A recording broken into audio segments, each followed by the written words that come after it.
All right, so you might remember in Forum 0, we looked at what is a conflict. In Forum 1, we're going to take that a little bit further and we're going to be looking at identifying the conflict. What is an internal conflict versus what is an external conflict? So we're going to start with the internal conflict. So an internal conflict is a character struggle with something internally. It could be what they're feeling. It is within themselves. So it takes place in the person's mind. For example, a feeling, so sadness or anxiety or a stress, that would be within the person.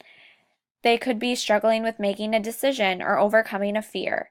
So an example of that would be in the Hunger Games. Katniss has an internal conflict with her own grief and guilt when her friend Rue dies in the games.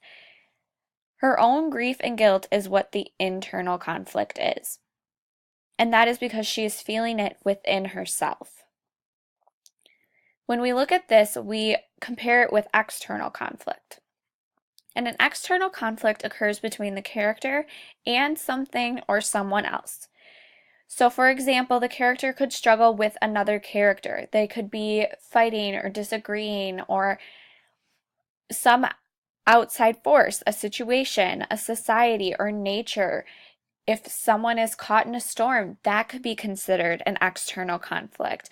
Another example from the Hunger Games is Katniss has an external conflict with the other competitors as they fight to survive the games. So when we're looking at internal, think of in is the first part of internal. So that is within yourself. And external is outside of. So both of these conflicts are going to be found within our novel, so be sure that you can identify these differences.